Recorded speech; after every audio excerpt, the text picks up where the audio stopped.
Bluff City Media presents the Two Buck Sports Show.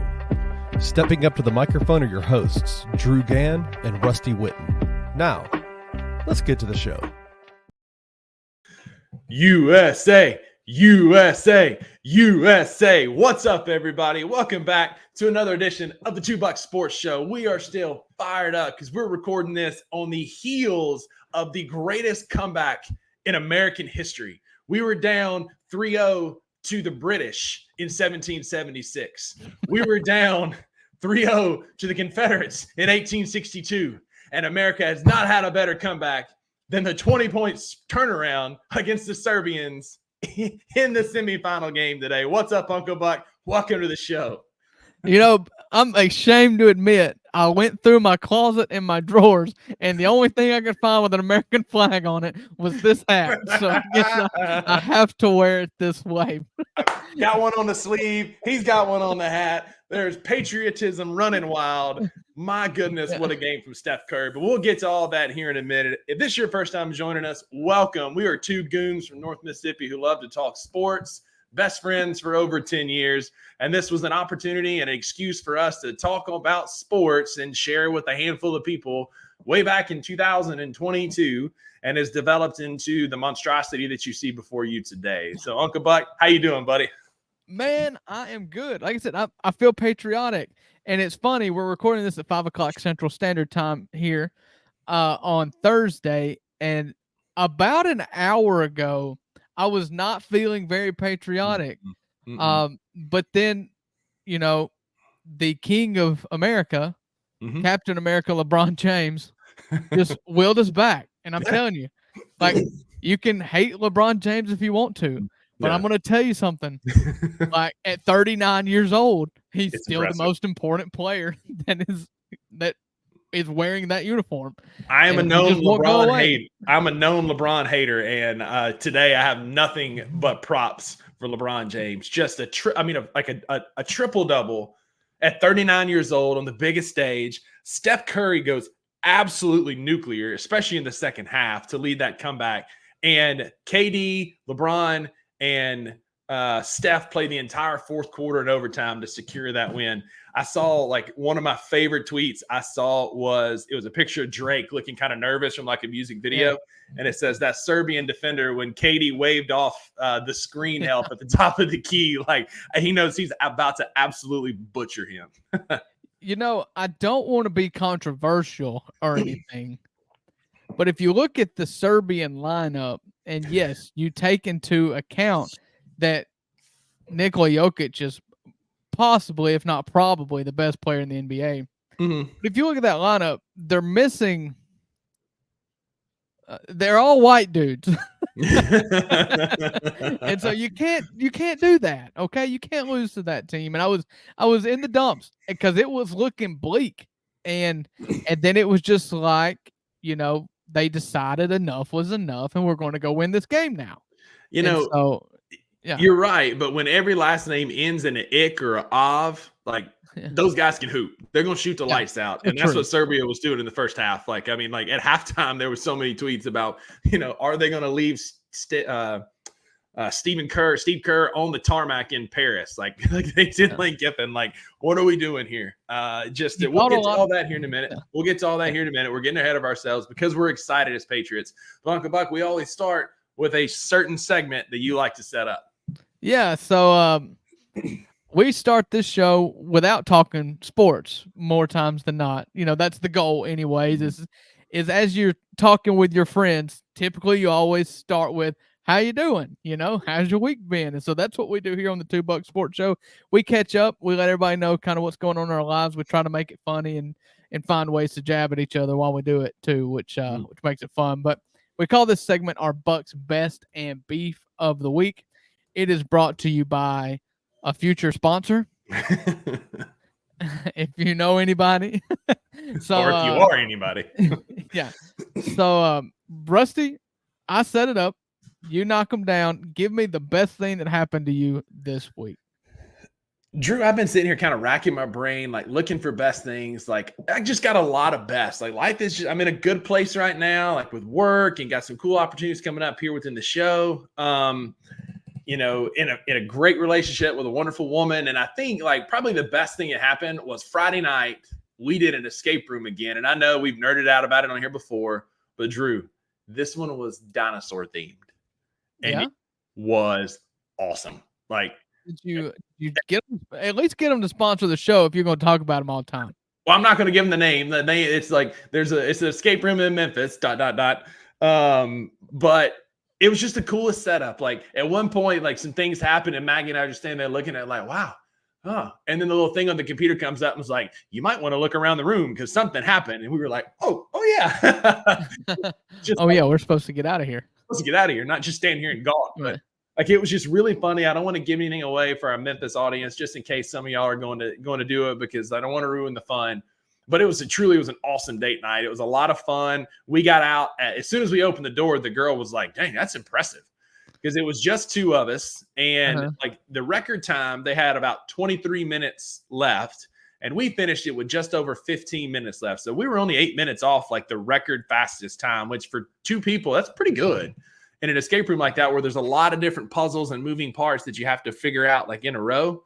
But the coolest part, man, I just felt like I was in Jurassic Park, and it was awesome. And if you know me, I'm a huge dinosaur nerd. When I was a kid, I was a huge dinosaur nerd. That's why I'm envious of the girl from America that won. I think she won silver in the trampoline events, because she's a paleontologist who wrote her dissertation on acoustic signaling between dinosaurs, how they would communicate. And then she won a silver medal in the Olympics jumping on a trampoline. Do not tell 7-year-old Rusty that, because I will absolutely have a meltdown. Yeah, I'm going to tell you, that degree is just the biggest BS degree of all time. Like, gosh, man. Alan Grant is a true American. I want to read that paper and look at that girl and go, prove it. Just prove it. Fair. But still, it's an awesome job. I mean, she works with dinosaurs and jumps on trampolines. Come on. Yeah. I do. Jumping on trampolines is a young man's game. Let me tell you something. You learn that the hard way. Yeah.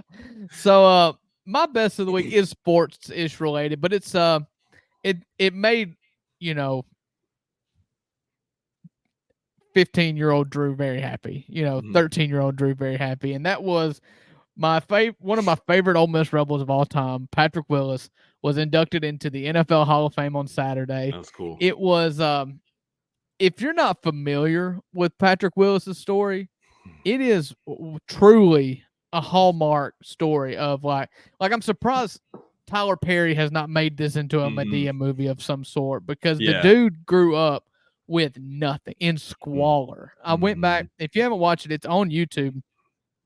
And it's an E60 from, 10 or 11 years ago, when he was in the peak of powers as a linebacker, all-pro linebacker for the San Francisco 49ers. And they just went back to his hometown right outside, like 30 minutes outside Jackson, Tennessee, for all you West Tennessee folks out there. You probably know where it is. What? Maybe from Brownsville, or right outside of Brownsville? It's something like that. Yeah, I've already forgotten. I meant to look it up again because I'd forgotten and it bothered me. But he grew up at the end of a dead-end dirt road. He had no running water, and so every morning, him and his brothers and sister had to walk up the road to his grandparents' house with 5-gallon buckets and walk them back to their house so that they could use the bathroom or wash dishes or brush their teeth or whatever they had to do. I mean, true abject poverty. His mother abandoned them at a young age. I don't think they even really know their mother because she was tied up in drugs and that lifestyle. His dad was extremely abusive, and much like everybody is familiar with the Michael Orr story because it happened in Memphis as well. Patrick Willis's basketball coach in high school actually took in Patrick and his 3 siblings to live with them when he was a junior in high school, I believe, and really turned his life around, gave him something to work forward, something to be proud of, got him into college at Ole Miss, and then immediately turned into the best linebacker in the SEC, and then immediately turned into like an all-pro NFL linebacker.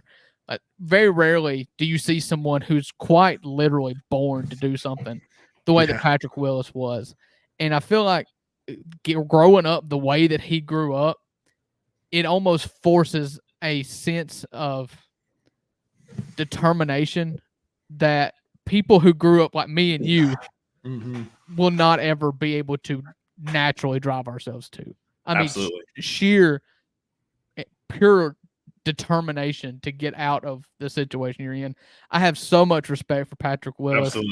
Absolutely. He made a life for himself. He made a career. He made his family generational wealth. And then he got out of the NFL, which was shocking. I mean, he played 11 seasons, which is, for an all-pro Hall of Fame linebacker, is just shocking to retire at peak of powers like that.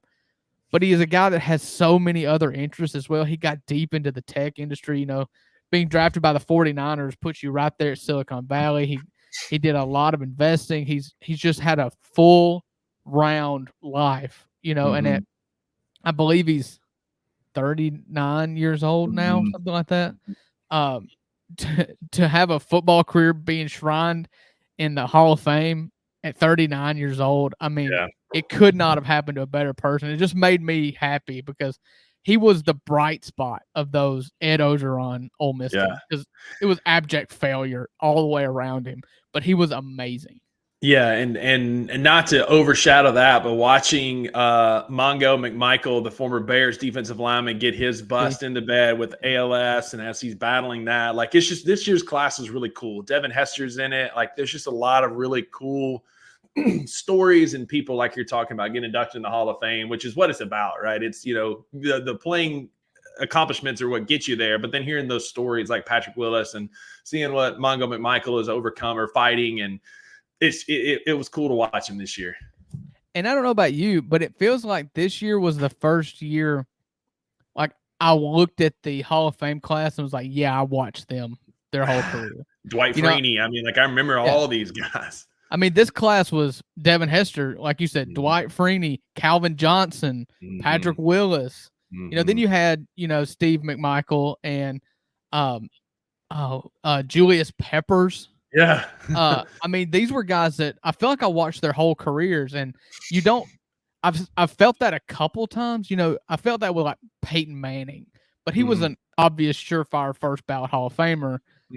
I felt like this whole class, with the exception of the couple older guys, I think there was like maybe a commentator, a front office guy that got in as well. Like, the bulk of the class was all people that I grew up watching in the NFL. That means we're getting old. Is what that means. No kidding. Is that your beef of the week or what? Yeah. No, my beef of the week is completely and totally unrelated. Very few times I love going to the movies. It's true, and I believe that only a handful, a certain type of movie, is the kind of movie though that I have to see in theaters. And it has to do with the theatrics of it, the experience of the surround sound, and the blackness around you, and just being able to submerge yourself in a movie. But another real reason to go and see a movie in theaters is to avoid spoilers. And I have been good. Vocally have expressed my extreme desire to go see Deadpool and Wolverine. And it's one movie that's probably the movie I've looked forward to the most since, I don't know, Top Gun 2, you know, came out, Top Gun Maverick. And it's probably because I do have a little man crush on Ryan Reynolds. It's probably one of the few things me and my wife agree on. Fair. And so I follow him on Instagram. I follow him on Twitter. I think he's hilarious. But I've done a good job of not camping out on any of them, but I keep seeing like still shots of things, pictures from the movie. Like, I don't know what Channing Tatum's doing in there, but I know he's in there. I know that Jennifer Gardner comes back as Elektra in here, and I'm like, no, I don't want to know this. I don't know the storyline. I don't know what happens, but I'm like, you know, that's those little sneak attacks. I know that Chris Evans is in it as Captain America. Like, I don't want to know it. I don't know the plot line. I don't know anything. Can we please go Saturday night? Can we please go Saturday night? I'm trying to get you to the movies, man, because like I want to talk about it with you. Like, there's like, I have been very, very restrained. I have kept deadpan emotion, hadn't mentioned it. Like, I want to talk about it. We've got to see it this weekend, dude. Got to see it this weekend. We'll go see it this weekend. And I mean, I can reciprocate that towards you because I'm so scared to accidentally spoil something that I think you've seen in Game of Thrones. Like with Hodor, I finally saw the Hodor episode, and you said "Tell something me about exactly." Hodor, and I was like, I need you to tell me exactly what you mean when you say Hodor. And you sent the gif of him holding the door, and I was like, yes, I've been waiting on you to get there. Hold the door. Hold. That was one of the saddest things I've ever seen. It's one of those moments like there was like a moment at the end of the TV show Your Honor with Bryan Cranston that was on Showtime where the screen goes black and it's just my face, like, and the same thing happened with this. Like when that ended, I was like, I saw my reflection of Maggie's TV and I'm just like just mortified what has happened to Hodor. It is one of the coolest things that they did, but it's also like tragic. It's traumatic. I'm still not well. Like I catch myself like throughout the day just being like, hold the door, and I'm just so sad. Yeah. That was a viral, like that's one of the things that I'm surprised you didn't see coming, because no idea.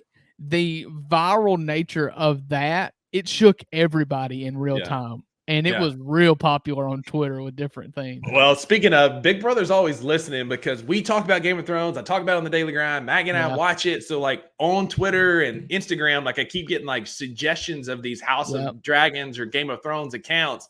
And I'm having to like quickly be like, why am I seeing this? I don't want to see it. Stop. Because I don't want to know anything. Like I want to be watching it for the first time. Like I am. Like I'll know some memes and I've seen some things. I'm like, yeah, that used to be a meme or whatever. Like the other night. There's still a few. Probably the most iconic little GIF that you'll see. And it's everywhere. And you'll know it immediately. You haven't seen yet in Game of Thrones. And everybody else knows what I'm talking about just by saying that. But like, you'll be like, oh, yeah, I've seen that before. Yeah, I'm sure. And so a lot to come on that. I'm excited to kind of continue watching. But let's go see Deadpool this weekend. Yeah, so, okay. We do try and keep these lighthearted, but I do have kind of a heavier beef today. Been kind of in a funky mood today. Those you know me, I know I'm pretty big into CrossFit. I follow it pretty religiously with the athletes, and the games are going on right now in Fort Worth, Texas. It gave me a great community when I moved to Myrtle Beach and went through some dark days and some good friendships and stuff. And CrossFit means a lot to me. And the games are kind of the pinnacle of the sport. And we had a tragedy this morning. One of the game's like favorite personalities, a guy named Lazar Jukic. He is Serbian.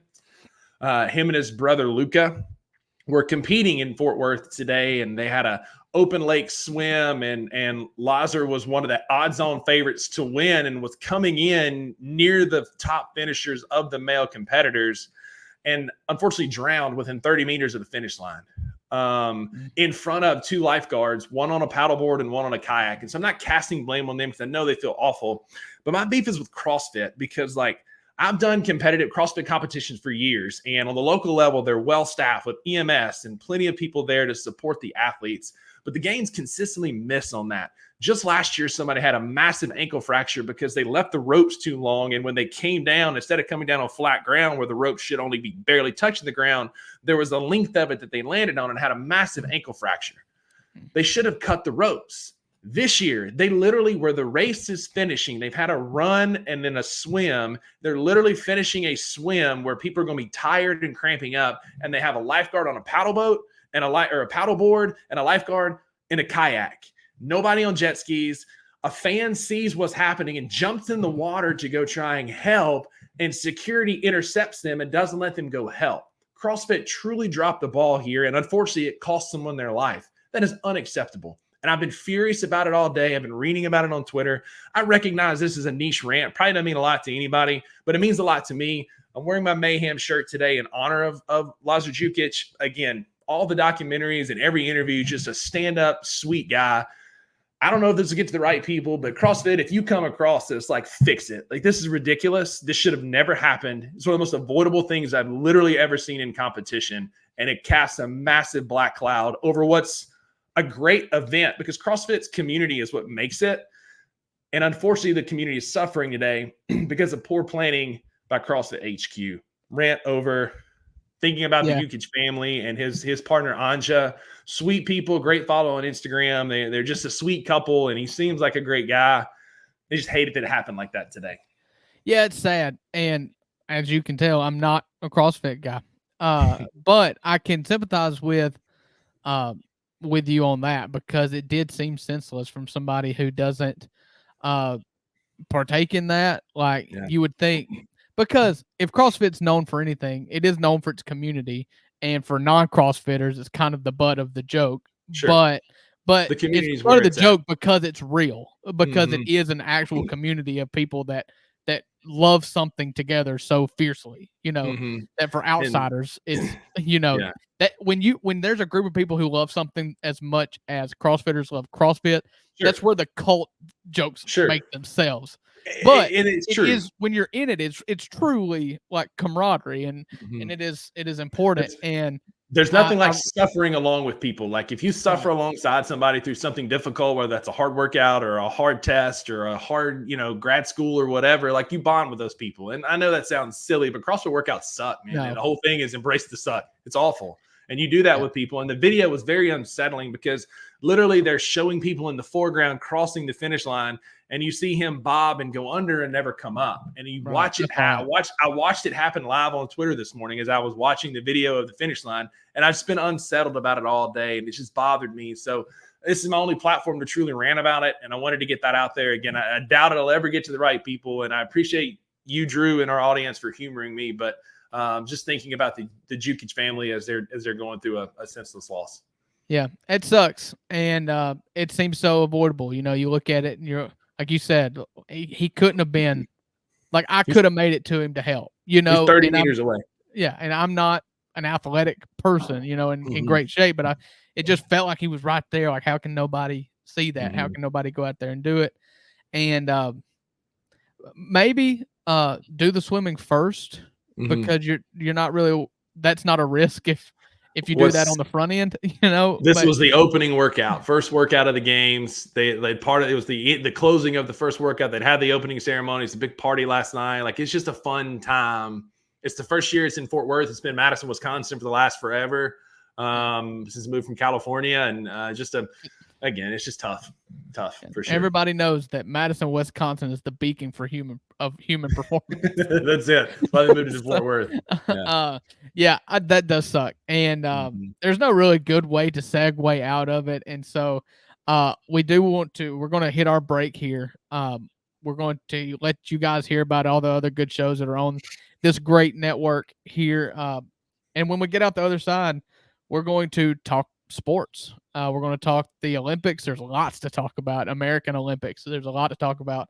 And Rusty's come up with a fun little segment we're going to do before we get to our third segment, which is going to be outlining our thoughts on 4 more SEC football teams. So stick with us through the break, and we'll come out the other side with some sports.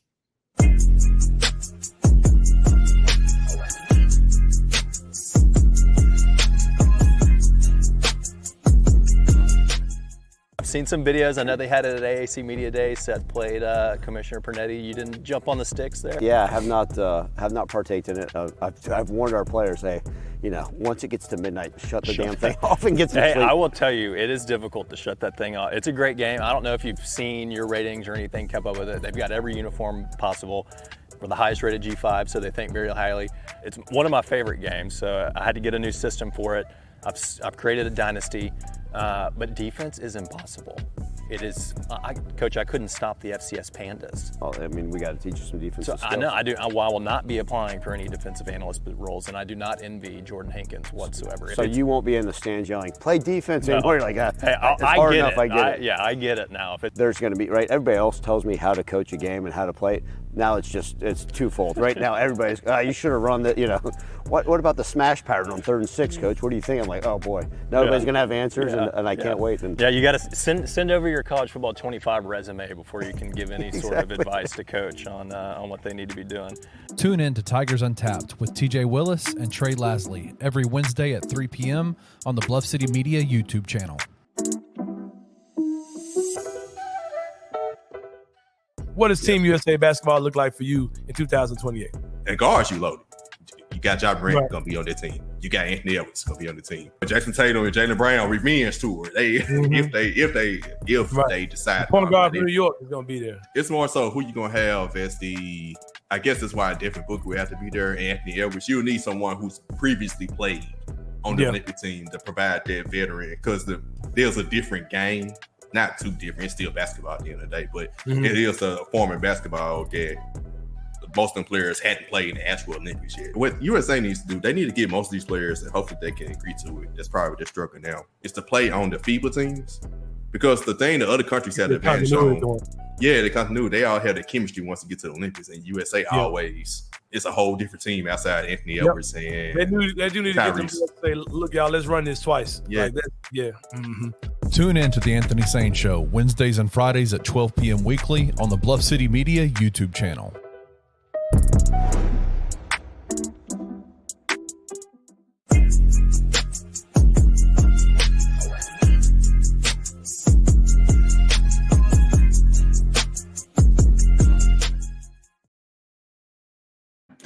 Welcome back to the $2 Sports Show. You will always catch us vibing out to that music as we come back from break. Shout out to Kenny and the guys with the content team making these great graphics, the great commercials, intro, outros. We couldn't do this without y'all. Obviously, we would still be driving the Plymouth, as my co-host has said here. So thank y'all for setting this up for us. Check out those other great shows. Ton of great content creators. It's an awesome network. BluffCityMedia.co gets you everything you need to know. Uncle Buck, American dominance is continuing at the Olympics. The U.S. now sit with 30 gold medals and 103 overall medals as of an hour ago. China coming in second at 73. Australia at 45 in third place. They've got 18 golds. So suck it, U.S., China. That's it, man. Great Britain's way down the line. Canada, where you at? Can't even see. You're not even on the top page here where I'm looking at the medals. American dominance is a real thing. So what's been your highlights, man? We've talked briefly about the basketball game. We could probably start there and then pilfer through the other sports. We set it up earlier. KD, LeBron, and Steph carried this team to victory. We're playing France in the finals. France won earlier today of recording, Thursday morning, beating Germany, which was an impressive win because that Germany team is very good. Very good. So what are your thoughts, man? What do you see? For starters, the game against Serbia. So it was bleak. You know, we touched on it in the first segment. I was at work. I kind of had it up on the side, computer number 2 over here in the corner. And I was mainly listening to it more than I was watching it. And it was bleak. And what you feared when you saw Serbia is that a lot of times, I mean, you look at the Denver Nuggets, like what Jokic can do for a team by himself cannot be thought lightly of. You've got to take them seriously because Jokic is the type of player that rises all boats. He makes every single person that plays with him look like a legitimate NBA player, whether they are or not. Look at Jamal Murray. I mean, Shai Gilgeous-Alexander took to Instagram to publicly bash him. I mean, ruthlessly bash him. Yeah. And there was no subtext to it at all. It was on front. I mean, he might as well have tagged him, On the grid. It's on the grid. And so that's the kind of player that you're up against. And through 3 quarters, you're just like, oh my goodness. They're literally going to let Jokic single-handedly beat them. Because I mean, they were knocking down threes. And what was so stunning was the U.S. was knocking down threes too. Like I looked, and at one point, Serbia by the U.S. You mean Steph Curry? Yeah. At one point, Serbia was 6 from 10 for 3, and the U.S. were 6 for 11, and the U.S. was down by double digits. Like it was wild, and I was like. And for a second, I was like, I don't know. They may be in too big of a hole.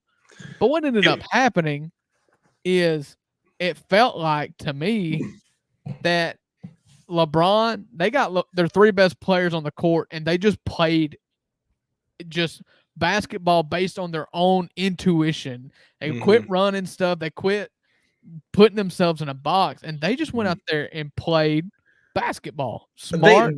They essentially played AAU basketball. They went away from set plays. It's almost like they told Steve Kerr to sit down. We got this, and they rode the hot hand. LeBron was making everything. He got the ball. Steph couldn't miss from 3. He got the ball. KD had a rough game to start. He finished 4 for 8, 9 points, but didn't start very well.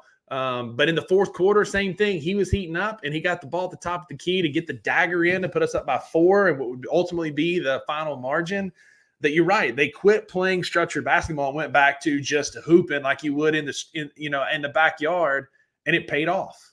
And structured basketball is good basketball. It's fun basketball to watch. I mean, you look at the Spurs, you look at that Serbian team, you look at all these European, like, it's great to do. But to do when you've got players the level of talent and caliber, I mean, we're talking historic greats in Steph, LeBron, and KD. Yeah. Sometimes you just you're getting in the way if you're having them just running offense and screening. And just put the ball in your best player's hands, drive, kick to Steph. Create, lob to Embiid. Like it's just, sometimes it's just best to take your hands off the steering wheel and just let your horses take you where you need to go. I mean, this was like 2018, 2021 Steph Curry, like just couldn't miss. 9 for 14 from 3, 3 from the free throw line, 36 points. I was just looking that up. 36 points and 8 rebounds in international ball, right? Like in international ball, you see a lot like unless it's Brazil where Bruno's their best player. Most of the time this points are spread out, but for him to have 36 freaking points in a semifinal game shows that they knew the hot hand and they just fed him the basketball, and Steph could not miss. Like you said earlier, I am a known LeBron hater. I don't care for LeBron James and all his antics and what he does, but my guy just took over. 16 points, 12 boards, 10 assists, 1 steal.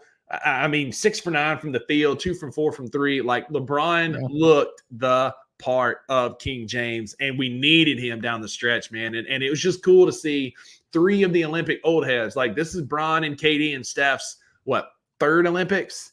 Well, it's Steph's first Olympics. First, but it's Bron and KD been playing out there for a while, and to watch them just step in the fourth quarter and say, "We got this. We're gonna ride us until the wheels fall off," was impressive. Kevin Durant is the all-time leading scorer of USA basketball. You know, so you're right. Those two especially are old heads. They've been here, and Steph Curry is not. I mean, he's a vet. I mean, and he's no slouch. Injuries are probably the reason why he wasn't on the last two. Exactly.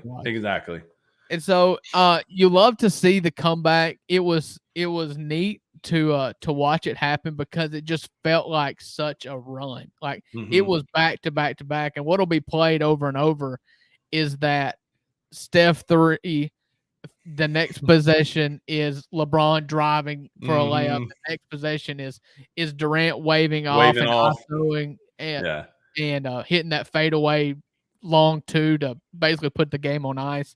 Just so much fun, and it was such a 180 from what I thought we were going to be talking about today. I was thinking to myself, do I have a flag that I could half-mast behind me? It what was going through my head as a content thing. I was like, do I have a flag I can put it half-mast and just kind of set up on my chair here? You know, no. Instead, we are full mast here in America today. We are full America. Pause. But I'll say this: like, got to give credit where credit's due for all the times that Embiid has ducked Jokic. He played well. 19 points, 8 for 11 from the field. He did not cower down from the moment. And I talked about this on the Daily Grind on Thursday morning. Like, we needed that because Bam does not match up well with Jokic. 80 doesn't match up very well with him either. And Embiid stepped up. I was a little shocked. I saw on Twitter, I can't take credit for this. I don't remember who tweeted it. So if you're listening to this, it's you. Shout out. I'm sorry. Anthony Edwards just didn't look like he knew what to do with the ball in his hand unless he was shooting. And that was accurate. I watched most of the game. I had it pulled up, and if you're listening, boss man, I had it on my phone while I was doing work. I was typing up some reports and emails, and I had it on my phone. I wasn't watching it. Sidebar. Yeah, he was committing at least 40% of his effort to his job, and that's acceptable. No, that's excessive. It might have been 30, but we were committed.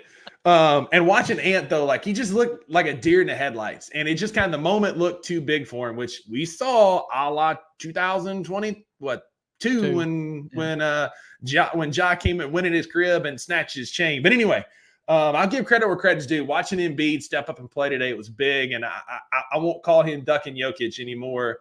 You know, international ball. We'll see what happens in the regular season. One of the funniest tweets. You talk about Anthony Edwards, and one of the I'm not going to quote it. One of my favorite tweets was watching Anthony Edwards play basketball today makes me realize why he has so many children on the way. He's totally loose with it. But I don't want to spend too much time. Speaking of half-mast, though, Noah Lyles. Oh man. Well, before we get to Noah Lyles, let's because Saturday we'll play in the gold medal game. I got excited about a possible segue that would make you laugh, and I just totally blew off the gold medal game, which France upset the world basically by beating Germany today. Wembanyama had 40 points. I mean, was amazing. Electric. But it sets up you're talking about sub stories, like subtext for big games. Yeah. The Embiid versus France game in France, where it's going to be like Kevin Durant going back to Oklahoma City. You know, they're going to be after him. Absolutely. There's some great matchups that you're going to see. Like you said, Wemby and Bam, Wemby and Embiid. I'm ready to watch like Fournier and some of these guys play. It's going to be a great matchup. Right now, you can get France plus 1,000 on the money line. USA opens as a 16.5-point favorite. It's big money Not right in now. France, because I'm going to tell you what. You're playing three other people. There have been some questionable calls to get France to this point. That phantom 4-point play, I can't remember who that was against. That was in maybe the first round, or it was in pool play. Was it Australia, or it may have been Australia? Well, it may have been Australia, but Australia also got screwed by France. And so, I'm going to stick with my guns here, and it's the reason why I was going to go nuclear if we had lost. American arrogance is a thing, but it is. for this U.S. squad versus international competition, no game should be close. Like, go out there. You saw in the second half of that fourth quarter today against Serbia what you're capable of. You saw it in every other game so far. You just didn't see it for the first 3.5 quarters of Serbia. Go out there and end it quickly. Yes. Don't let them hang around, because if you let them hang around, that's when you can let the 3 refs dictate what comes out. I'm going to ride the hot hand. I took the under, and I took Serbia on ESPN Bet because I didn't think that we would win by 15.5. Got that at plus 600. Shout out ESPN Bet. I'm going to take the under, and I don't think America covers. I'm going to take France, not to win, but I don't think America covers. I think it's going to be a close game. It's going to be a tight-knit game. America, we can blow this game out. We can absolutely dust France. We got the talent to do it. Like you said, we should. Right. But it's France. It's at home. Emotion's going to be running high. I can't wait. I'm helping my aunt move in on Saturday. She's going to have to understand that we're going to have a TV or something playing while I'm putting something together. I'm going to be watching this basketball game. Yeah, you never want to go. You're playing a road game. For a national, to put it in college football terms, it's like going and playing Alabama for a national championship in Bryant-Denny Stadium. Good luck. It's going to be, it's going to be raucous in there, and that French team has been good. Now, if you're worried about the referees,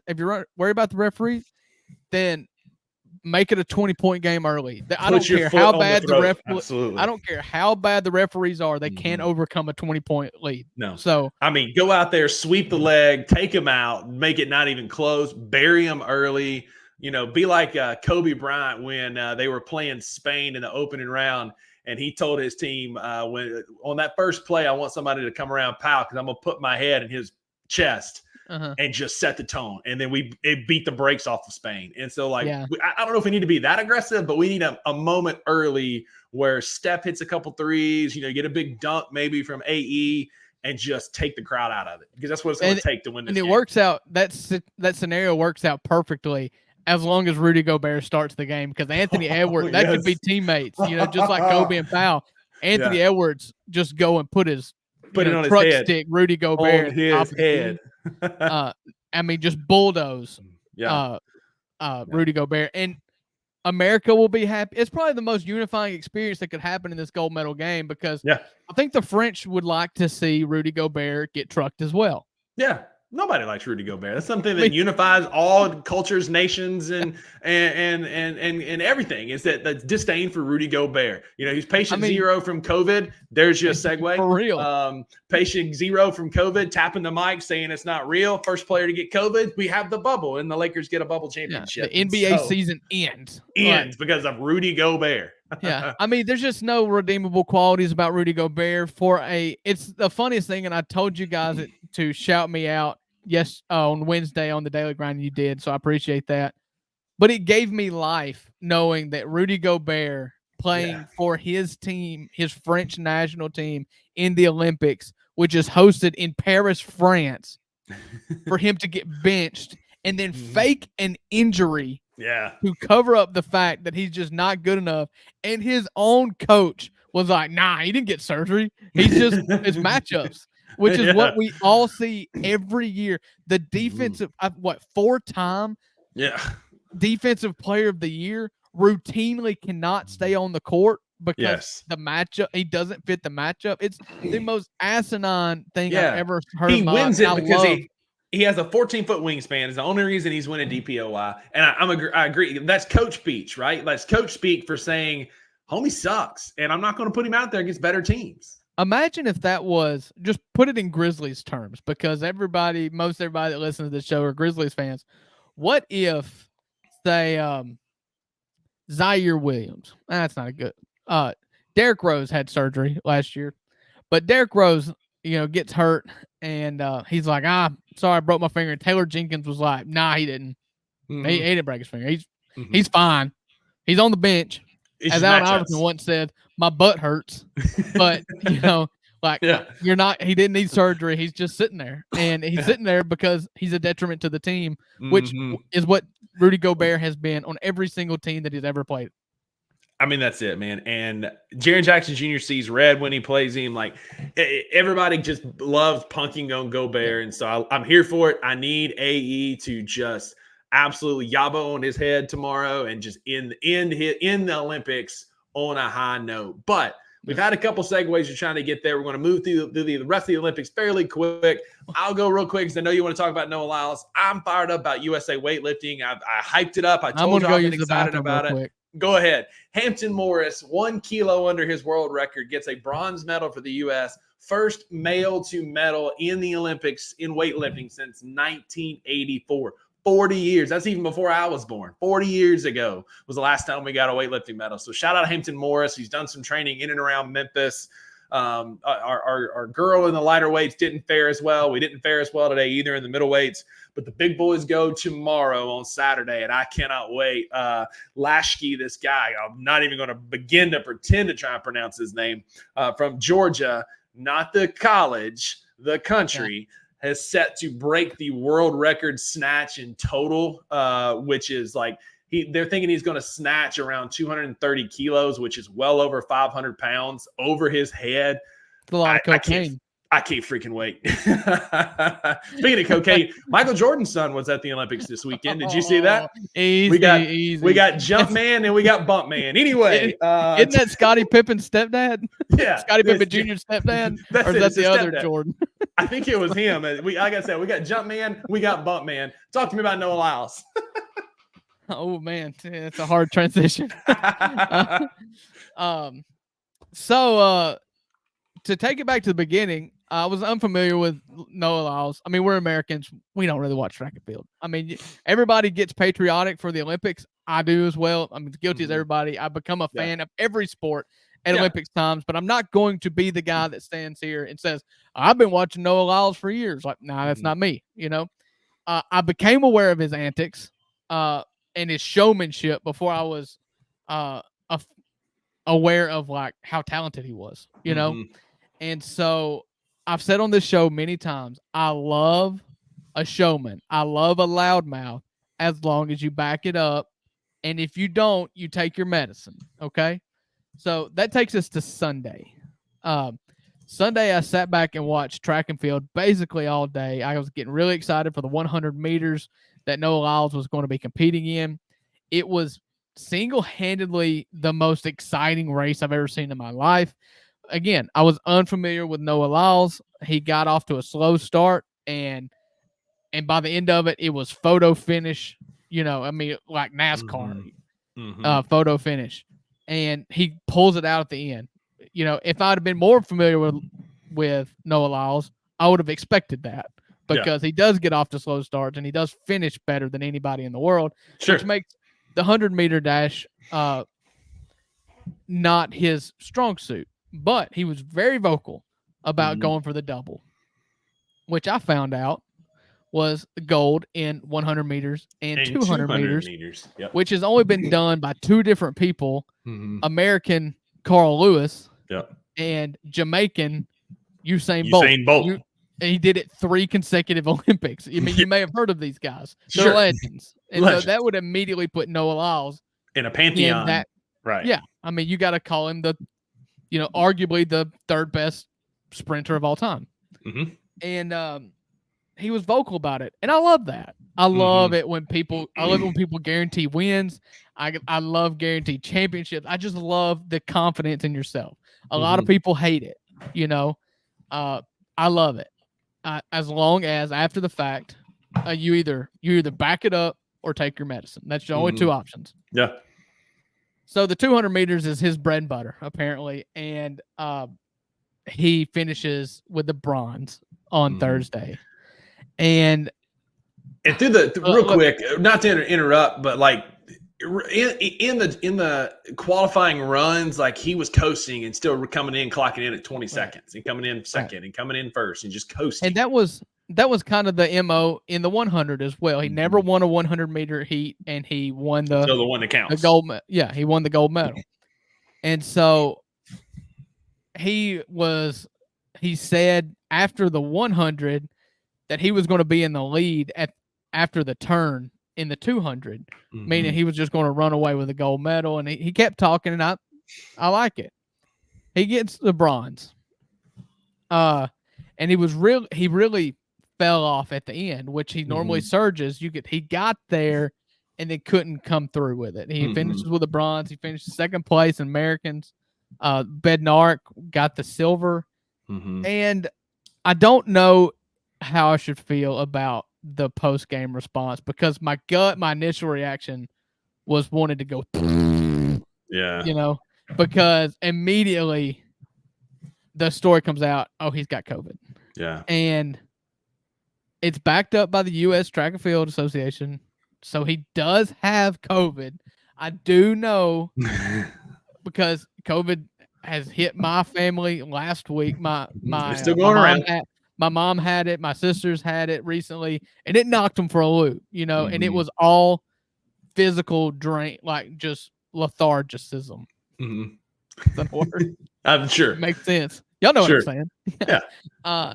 And so I kind of want to give him a break, but at the same time, like, dude rolled out of there in a wheelchair, and I just want to be like, nah, man. Like, I'll give you a pass, but you talk mad heat. Like, you talked mad heat, and I appreciated it. Yeah. But don't blame it on COVID. Give respect to the guy from, was it Botswana? Barbados, wasn't it? No, it was an African country. And Bednar for getting silver. Like, give them mad props. I know you had COVID. But if you didn't talk so spicy, Botswana, Botswana. If you didn't talk so spicy, I'd let you use it. Yeah. But you talk spicy, so don't roll out of there in the wheelchair. It had real vibes of LeBron James losing the finals and then showing up with a broken arm in the post game press conference, like you just played 6 or 7 games or whatever it was, and now you're telling me your arm's broke. Yeah, I agree. I bought in the hype. I got plus 900 on him to break the world record, and 19.19 is going to probably stand forever. But I bought in the hype. I got a boost on ESPN bet. I went for it. I was rooting for him because I'm like you. That's why I picked Usain Bolt as one of my favorite Olympians this week and got drugged for my list. But that's another conversation. Usain Bolt talked to talk. Usain Bolt. No, you got Phelps. I'm sorry. Go ahead. I got Usain Bolt. Yeah. I love that he could talk the talk and he back it up. Noah Lyles was that until he wasn't, and so hope speedy recovery from COVID. But it was kind of anticlimactic. Been some great Olympics. Just watching like the sportsmanship. There's still some great to come. Do not ever lose and walk out and roll out in a wheelchair. Don't do it. Don't do it. Don't do it. It's such a bad look. Your leg better be freaking broke. Hanging off. Like I need a bone or blood or a swell, like a protuberance, as Michael Scott would say. You just ran 200 meters in like 22 seconds. Don't make me think for a second you're having trouble walking. Miss me with that. Yeah. Well, a lot of Olympics still to come. Hang in there. We'll recap it on next week's show. Anything else you want to touch on before I make an epic transition? Yeah. So you made the comment on the Daily Grind today or yesterday when you guys are listening to this Thursday morning about the pole vaulter that won it. The LSU pole vaulter. Who he was from? What country was he representing? He was born in Louisiana, but his parents are Swedish. Sweden. Okay, that's what I want to say. What you failed to mention is the silver medalist. Are you familiar with him? So hang on. The gold medalist from Lafayette, Louisiana. The silver medalist is from Lafayette County, Mississippi. There was one other connection to Lafayette, and somebody said, Lafayette, Indiana, where you at? Yeah. So Sam Kendricks, he has gotten silver at the last 2 Olympics because old boy from Lafayette, Louisiana is incredible. So good. And so but Sam Kendricks from Oxford, Mississippi played track and field, ran track and field at Ole Miss, and has been a real he's awesome. Crown jewel in the crown for Ole Miss the last decade. It seems like I feel like Sam Kendricks is always pole vaulting, and he's also, if you remember, he went viral. Speaking of the USA, he went viral several years ago because during the warm-ups for a track and field event, I want to say it was the NCAA finals, or it may have even been the Olympics. It was the Olympics. They were doing a trophy or medal ceremony in which a United States track and field person won gold, and they were doing immediately, they do the national anthem for the country that wins gold. He is a officer in the National Guard. And he was about to put his pole in the ground when they kicked off Star Spangled Banner, and you've never seen somebody stop as quickly and immediately salute. And it was just like, you're talking about patriotism just bubbling up through me. And I was like, and he's from Ole Miss. I mean, salt of the earth kind of guy. Yeah. So Olympics are wrapping up. Stay tuned. We'll recap all that next week. I do want to move into college football because Drew and I could talk all day about sports. We're trying to keep these shows as close to an hour as we can. But Drew, one of the highlights of the Olympics, speaking of, has been Snoop. Snoop has been some high quality content. D-O-double-G is like, who knew he'd be America's darling for the Olympics in 2024. Shout out Mama Lee for yelling at me for listening to Gin and Juice and some of those songs in high school. Now Snoop is like, she's like, have you seen Snoop Dogg on the Olympics? I'm like, yeah, same guy. Yeah. Anyway, this week, one of his coworkers, if you will, was given the naming rights to a stadium at Florida International University. FIU has allowed Mr. 305, Mr. Worldwide, a.k.a. Mr. Steal Your Girl, Pitbull, to name their stadium for the next 3 years. He was able to put some money down, make a donation, and it's going to be Pitbull Stadium or something for the next 3 years. $1.5 million a year for the next 3 years. So it got me thinking, Drew, I posed this question to you kind of on the spot a little while ago. But we'll kind of go back and forth, not snake style, just what are 3 celebrities that if they were going to rename Ole Miss Vaught Hemingway Stadium, who would you want to have the naming rights? I've got a couple, I think, winners, but who do you think? Well, I mean, Mississippi State can't do this because they don't have an obvious choice. They don't have the first family of football, and you could easily do Listen, that. No. It doesn't have to be from your school. I know. Pitbull didn't go to FIU. I'm just saying that's the obvious choice if you were actually going to do it, if you were Ole Miss. Now, let's do fun choices. We're throwing that one aside. Man,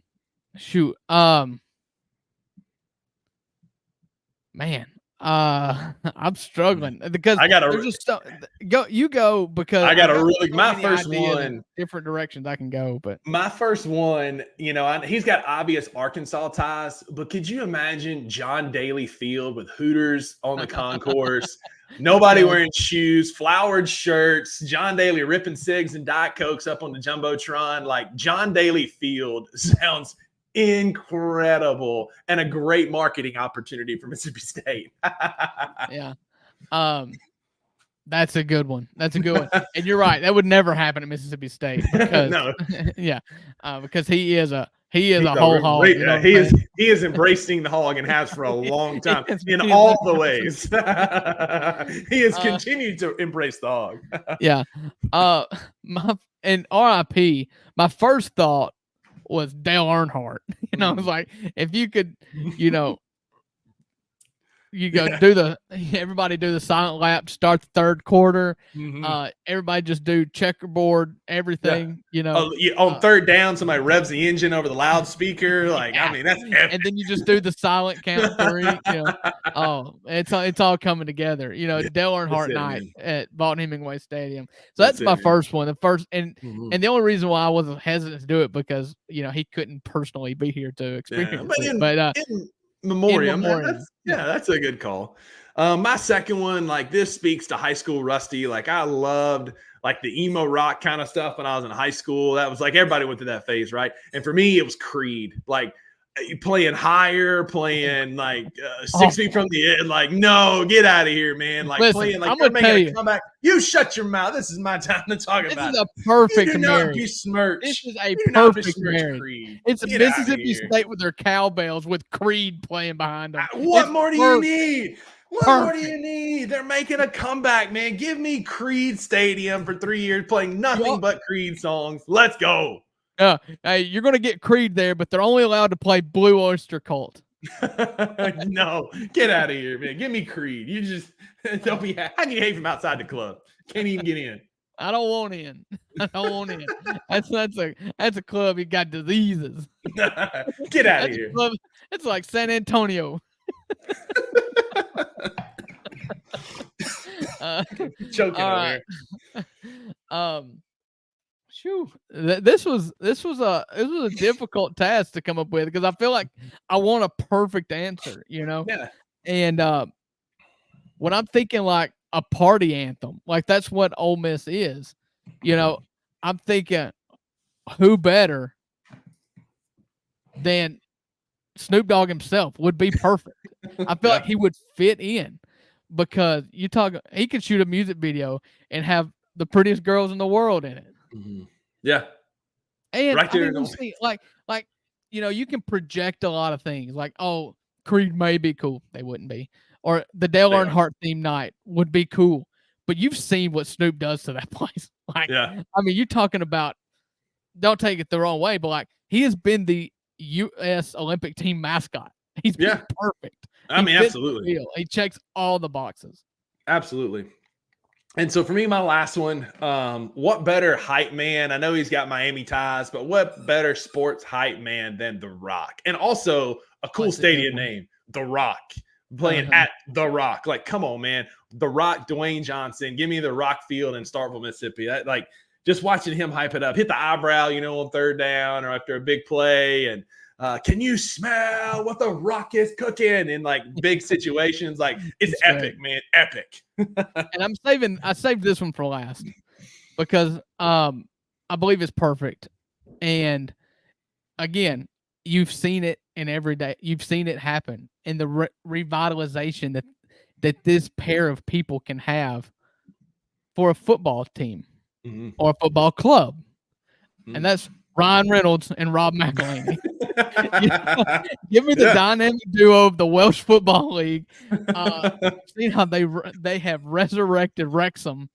And you're talking about two things here. One, you would have like the best looking front line of any football team in the world. You'll have Lane and Ryan Reynolds and then they're marketing geniuses. I don't know if you guys have seen Deadpool. I've already ranted about it already, but the job that Ryan Reynolds and Hugh Jackman did to promote the crazy things that they were doing to build interest. No one does it like Ryan Reynolds. Yeah. You know, nobody knew of Mint Mobile or Aviation Gin, but it's just him and his personality that carries all of these brands that he's a part of. Tie that to Ole Miss, and it would. I mean, you're talking stratosphere. Yeah, we'll put these. Everything this day is about being trendy and being up to date and being relevant. There's no one more relevant than Ryan Reynolds.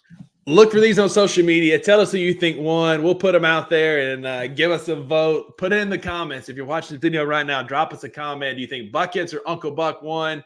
And we'll see who had the better stadium names. I think they're both solid lists, man. You can hate on Creed all you want, but those are two solid lists, man. But we're going to transition to what our bread and butter is SEC college football. It's like I said, especially the SEC. We got 4 teams tonight. We're at an hour and 1 minute. We'll get through these in the next 15 minutes. They're teams that are irrelevant, especially the last one that we're going to talk about. But especially to you Memphis fans, but we'll get there. So as we continue in alphabetical order, next up, we got the Missouri Tigers. Eli Drinkwitz. Surprisingly, the least irrelevant. I know. That's what I was about to say. After, like, Eli Drinkwitz's seat going into last season was, like, boiling. I mean, barely above 500 for his first 3 seasons at Missouri, and it clicked last year. Brady Cook was incredible. Luther Burden was incredible. Their defense was just dynamic last year. So good. Late season, the running back came on, Schrader, just an absolute dog from a D2 transfer. He's moved on, but you've got this is wild, Drew. So you've got Brady Cook, Luther Burden, their top 5 leading receivers, and a Pro Football Focus top 10 offensive line unit is all coming back from last year. That offense is going to be dynamic. Kirby Moore is the second-year OC there. Last year, he turned that offense around. They were one of the top producing. They were top 15 in every statistical category last year. His stock is rising at a meteoric rate. Back for another year. Defense is going to be the question. They lost their first-round edge rusher and Darius Robinson, 3 starters in the secondary, but they brought back Taranio Pratt Jr. from Clemson. Pro Football Focus had him rated at a 79 out of 100, so a good corner to fill that back in. And their schedule is only the 55th toughest in the country. They got a very easy schedule. Drew, go ahead and pull that up for me when I'm almost done, and we'll go through their schedule. Pro Football Focus has their power ranking at 11th. Should be one of the top teams in the SEC, if not in the country. Again, they have the easiest SEC schedule that we've covered outside of LSU. Their average win total for SEC opponents is 7 wins. And their projected win total on FanDuel is 9.5. And I'm leaning towards the over. So walk us through their schedule. Who do they got? Yeah, so they're going to start off 4-0. I mean, that's as far as I've made it down the schedule so far. But they start the season August 29th at home against Murray State. They go at home against Buffalo, at home against ACC's Boston College, and at home against Vanderbilt. So 4-0. I mean, right out the gate. I'm not familiar with Boston College, but I believe in Missouri. Yeah, not good. Then they go on the road to A&M, on the road to UMass. At very worst, they're 5-1 right now. Probably 6-0. Yeah. And they have Auburn at home, at Alabama. So you're 7-1. Alabama's going to be a toss-up. I mean, that's a toss-up, but let's say they lose it. They're 7-1. No, I'm going to say Alabama wins that one in Bryant-Denny. Yep, 7-1. At home against Oklahoma, a Big 12 matchup recreated here. At South Carolina, at Mississippi State, and at home against Arkansas. That's 3 winnable games to close out the season. You're right. I believe that is also the case. I was looking up. I found let me find it real quick. It's on my bookmarks on Twitter. But all of the top 25 strength of schedule in the country. So this is according to ESPN. There are 15 teams in the SEC listed here. Actually, you tell me. Is that logo Michigan or Missouri? It looks like a blackout line. I'm going to go Missouri. So 16 SEC teams listed here. But that was the point I was going to make is Missouri was the only school that wasn't listed here. But if that is Missouri, we're going to say that's Missouri. Yeah. They've got them at 18 in the country, which only A&M, Arkansas, Ole Miss, and LSU would have a easier schedule in the SEC according to ESPN. I mean, again, average wins 7 across those teams. You get your harder games outside of Alabama at home with Oklahoma coming to town. Auburn, we don't really know about, but your road games are very winnable games. A&M, State, and South Carolina. That one at Bryant-Denny, if you can go to Bryant-Denny and snatch a win, there's a real good chance you're 11-1 going into postseason play. And that's going to be tough to keep out of the SEC championship game, as well as the playoffs as an at-large if you don't get to compete for the SEC championship. Well, that schedule is very fair. It's very nice for Missouri. And if you want to be positive, if you want to put this if you're a Memphis Tigers fan and you want to be positive around this, I only think that there's really, say they go 11-1. I don't think anybody in their right mind is going to say they're going undefeated. And I can't tell you exactly where that second loss is going to be, but I can promise you that they're probably they're going 11-1. Okay, we call it 11-1 or 10-2 is fine. You don't play Georgia. Mm-hmm. And if you look at your competition as far as getting to Atlanta for the SEC championship game, you're looking the top end of this conference right now, according to most polls, is Ole Miss, Georgia, Alabama, Texas, and you don't play any of them. And so, go make your run. You get one of them. You get Alabama. You make your run. You make your statement in that game. Right. So if you go beat Alabama and hope Alabama loses to someone else, which I think is extremely possible, then you can find your way very easily into the SEC championship game. I mean, that's it, man. In Missouri, I was reading some of the message boards and stuff in preparation for this, and Missouri fans are almost as bleak as State and Ole Miss fans. And they're like, listen, these are the highest expectations we've had in 50 years. We're going to find a way to screw it up. So if you're a Missouri fan out there, we can commiserate as fans of the two schools in the state of Mississippi. But I rooted for them last year. I called it early that they were going to be one of the best teams in the SEC, and they crushed even my expectations for them. I think they have a real shot at doing that again as long as they stay healthy. Yeah. That's all I've got on Missouri. I'm kind of with you on the over. Yeah. Speaking of former Big 12 teams making the jump, next up we got the Oklahoma Sooners in their inaugural SEC season. Britt Venables' seat cooled slightly last year. They finished 10-3, lost a shootout to rival Texas. But they ain't in Kansas anymore. They lost Jeff Lebby. And I thought this was interesting. So their offense was last season, they were 6th in the country on what was called expected points added per possession, or per play. So meaning that like each play that they had the opportunity to add points to their total, meaning that any play could be a touchdown play or point given play. And they were 7th in the country in successful play rate, meaning that out of all 120 teams, they were the 7th most successful offense. So that's a very potent offense. Very potent offense. But they lost Jeff Lebby to Mississippi State. Dylan Gabriel, gone. Their O-line, gone. It was gutted, and it wasn't that good last year. But they added a transfer center from SMU, graded out at 80 on Pro Football Focus. They also have them at 13th in the power rankings. Their win total is at 7.5. Their defense is what's going to be good. Their defense returned all of their starters from the top 10 secondary last year, as well as stud linebacker / viral sensation Danny Stutzman. Do you remember him at the Red River Shootout, what he said before the game? There's 2 things I'm certain of in life. Oklahoma only fears God, and Texas fears Oklahoma. And, buddy, I'm getting chills now. I was ready to run through a friggin' brick wall when he said that. Boomer Sooner, baby, when he said that. Good Lord. Yeah. Oklahoma, according to ESPN, has the 7th most difficult schedule in college football. That schedule looks like this. So they start the season at home against Temple. They go at home against Houston, at home against Tulane.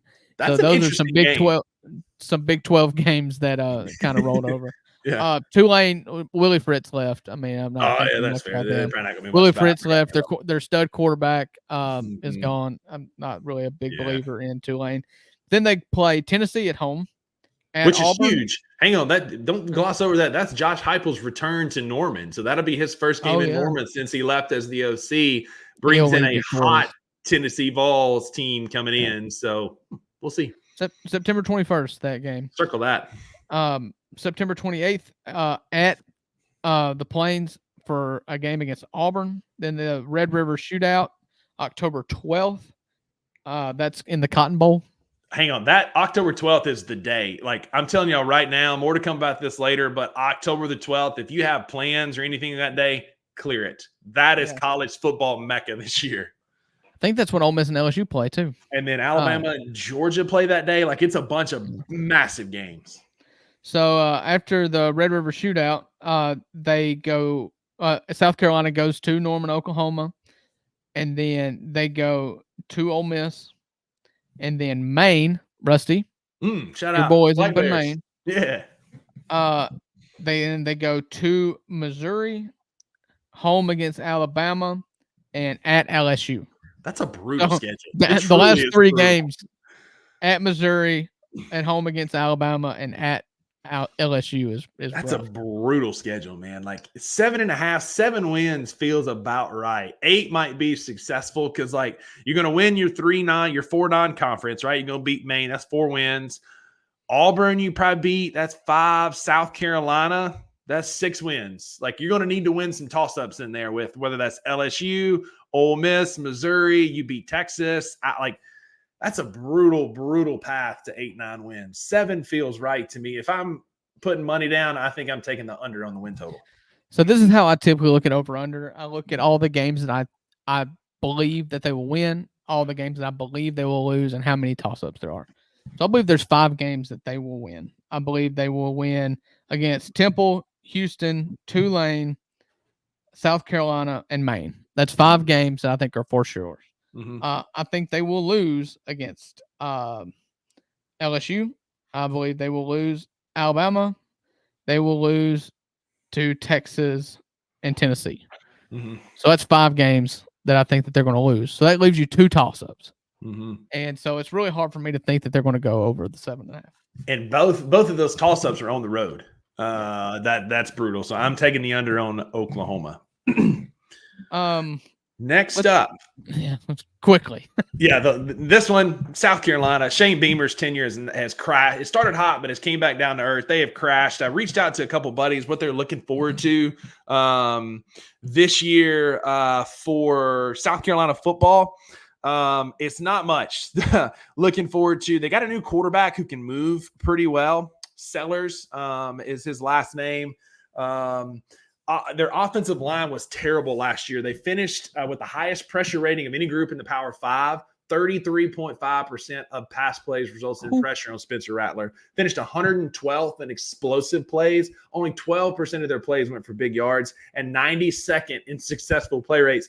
33% of their offensive plays were successful. Granger State is looking forward to seeing their new quarterback. My buddy Daniel Mulroyd in South Carolina said the same, wanted to see if the offensive line could step up. Defense is returning a few key starters and how they can grow from being somewhat decent last year. They were successful in transfer portal and they lost some in the transfer portal. They added monster running back Raheem Sanders from Arkansas, and a very good group of 5 running back from Georgia State in Oscar Attaway III. Who was also rated in the low 8, I think it was 81 on Pro Football Focus. But what is the offensive line going to do? They added one of the highest rated wide receivers in the transfer portal in Jared Brown from Coastal Carolina. They lost the highest rated. They lost the highest rated one. You took my thunder right there. Juice Wells went to Ole Miss. They lost Mario Anderson to Memphis.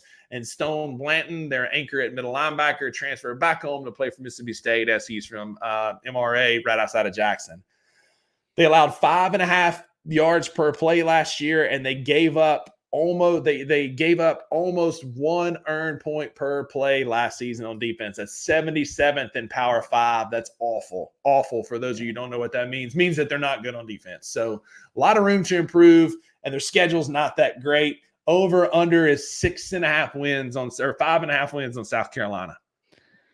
Yeah, and so they're sitting at 17th, according to ESPN, for the hardest college football schedules, which is the bottom half of the SEC. And so, you're going to have a hard schedule when you play in the SEC. But they start off Old Dominion at home, at Kentucky, LSU at home, Akron at home. At best, you're 2-2 there. Yeah. It really sucks to go on the road to Kentucky and have LSU the next week. In weeks 2 and 3 of the season. So you're 2-2 going to the bye. Yeah. Then you've got Akron coming. I got Ole Miss coming to you after a bye week after Akron. 2 and 3. And then you go to Tuscaloosa, to Norman. Woof. Bye week back home against A&M, at Vanderbilt, Missouri at home, Wofford at home, and then at Clemson to end the year. That's a rough schedule. I mean, you're going to that Ole Miss game 2-2, and then you might not win a game again until November the 9th against Vanderbilt, because that A&M game is a toss-up. Like, that's a rough stretch. Don't get confused with tough schedule with bad teams. That schedule's not bad. We just don't expect much out of South Carolina. Fair. Like, if Ole Miss had that schedule, I'd be thrilled. Oh, yeah. I mean, absolutely. Yeah. You're right. You're right. So, we don't expect much out of South Carolina. What did you say their over-under was? 5.5. That's pretty fair. I mean, I think you win your non-conference. That's 3 wins. You lose to Clemson, so you win 3 out of 4 non-conference. You beat Vanderbilt, you're at 4 wins right there. So your toss-up would be A&M, and your obvious losses are Ole Miss, Bama, Oklahoma, Missouri, and Clemson. So 5-6 feels about right. I mean, you've got to go perfect to go to 6. I'm going to pick 6. I'm going to take 6. I'm going to take the over for my friends in South Carolina. Thank y'all for listening in. I know y'all said y'all would. So I'm going to take 6 for y'all, but it's a pessimistic 6. Yeah, I think I'll go under. I think it's pretty safe. But yeah, not bright days for the Gamecocks. For the Gamecocks. So Columbia, South Carolina. Last thing, speaking of irrelevant teams, it feels like 98, baby. GBO coming in here. We got the Tennessee Vols coming off back-to-back top 20 finishes for the first time in 19 years. Josh Heupel's stock is steadily rising after some massive wins last year, beating Alabama, big wins against South Carolina, lots of big wins, big showy wins. What do they have to show for it? They lost some of their offensive firepower, but Pro Football Focus has them 16th in the power ranking. Their strength of schedule is only 37th, so not great, not bad. That greatly differs from ESPN's. Yeah. ESPN's got them at 8. Really? Yeah. Wow. Win total is 9.5. Offense could be absolutely electric under first-year starter, former top 3 overall recruit, Nico Amalevea. I am Aleva. I was so close. After he crushed Purdue in the Citrus Bowl, they have one of the best, if not the best, pass rushers in the country in James Pierce Jr. He is an obvious top 5 pick next year, but their linebackers and secondary are abhorrent. Listen to this stat, Drew. Of the 9 volunteers who logged 300 snaps last year at safety, linebacker, and cornerback, 1 is back. 8 have left. They were 6th in explosive run plays last year, so they ran the ball effectively. They averaged almost 6.5 yards per play. Lost a couple in the transfer portal. One of their edge rushers and Tyler Barron went to Miami. Their starting safety, Tamarion McDonald, went to Louisville. But again, like their schedule, according to Tyler PFF, Barron ended up at Miami, huh? At Miami, yeah. He was the one that jumped around. He was committed. He showed up at 4 different campuses this summer. He started at Ole Miss. He was like went to Louisville. Yeah. What was that running back that y'all got that was at Colorado and at Mississippi State and then ended up at Ole Miss? Anyway. I don't keep up with recruits. Anyway, Tennessee's got a real shot. Like they've got a lot to. Can Nico be electric? Shout out to Micah Thomas and Daniel Holmes for giving me some insight here. But again, they're looking for Nico to develop, James Pierce to continue his growth as a defensive end. Defensive line should be elite next year, according to Daniel Holmes, who happens to coach football here in Memphis, so I believe in what he has to say. Could have one of the best defensive lines in the SEC. Let's see what else. The wide receiver room is stacked. Chris Brazel came over from Tulane. Squirrel Wright is back. Brew McCoy is back, both 2-year starters. And then they brought in Mike Matthews as a 5-star freshman. Nico has a lot of tools to be able to compete, but their biggest question is, it's Tennessee. Can they bring it all together? It always feels like 98 in August, and by October, they're singing a different tune. So, Uncle Buck, what does their schedule look like, and what do you think about the Vols? Yeah, I mean, I hate them. Yeah. That's what I think about them. So I think their schedule is pretty rough compared to some of the schedules we've looked at on this here show. Yeah. They start off against in-state rival UT Chattanooga. The Moccasins. And then they go to NC State. It's in Charlotte, so it's an ipso facto road game. Yeah, I mean, it's a home game. Does NC State have fans? I don't know. Kent State at home, at Oklahoma in the Josh Heupel return game. Yeah. At Tennessee. At Arkansas. At Arkansas. There's a bye week in between at Oklahoma and at Arkansas. Then they go Florida at home, Alabama at home, Kentucky at home, Mississippi State at home, and then at Georgia, UTEP at home, at Vanderbilt. So the real slog there, it seems like a lot of home games. After you go to Arkansas, which should be a win. You got Florida, Alabama, Kentucky, and Mississippi State, but they're all at home. So I just counted 8 wins right there. Vanderbilt, UTEP, Mississippi State, Florida, Arkansas, Kent State, NC State, Chattanooga. That's 8 very winnable games. NC State doesn't have a lot coming back. They lost a lot in the transfer portal. So then you play at Oklahoma. That's going to be an emotionally charged game. Like, can you keep it in control and win that game? At Norman, that's going to be tough game. They're going to be very much electric for Josh Heupel's return. Alabama, Kentucky, both are at home. Both are going to be good next year. Alabama's always good. They're going to have some drop off from Saban, but probably not as much as you think. Those are the toss-up games that you have to compete at, and you're going to lose at Georgia. So, yeah, I think that's pretty fair. And to me, their number is 8.5, 9.5, 9.5. The thing that makes me worry about 9.5 is he's not a freshman, but you're right. It's a first year. It's a first-year starter for Iamaleava. And when you're playing SEC Gauntlet, I don't care how good you are. You're going to have moments. I don't know if you remember Shea Patterson at Ole Miss. That game, the comeback he led against A&M in College Station in his first career start after Chad Kelly tore his ACL, I thought he was going to win the Heisman the next year. And then the next 2 games, they get beat by 55 combined points to Vanderbilt and Mississippi State. It's just the ups and downs that come with your first time through the schedule as a freshman. Sure, it's possible. I mean, you saw Kyler Murray as the first year as a starter win a Heisman. I mean, it's out there. It's just not. I can't take it to the bank.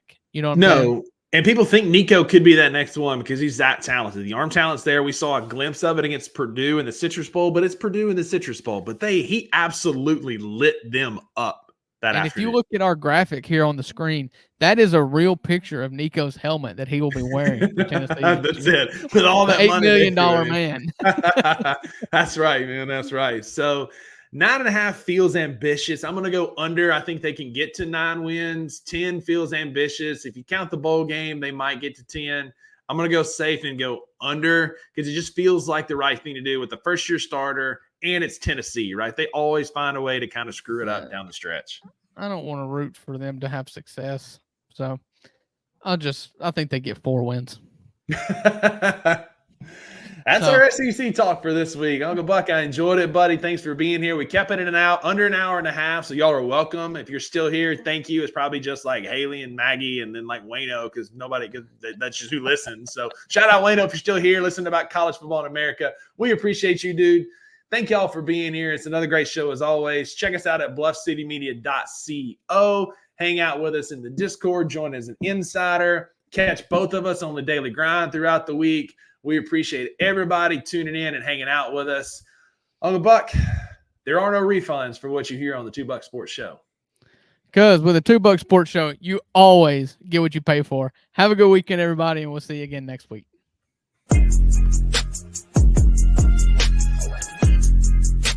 Thank you for listening to the 2 Buck Sports Show. If you enjoyed this episode, leave a rating and a review wherever you download your podcasts. Also, like and subscribe to Bluff City Media's YouTube page. For comprehensive coverage of all things Memphis sports, head over to www.bluffcitymedia.co and find out how you can become an insider. We will see you back here next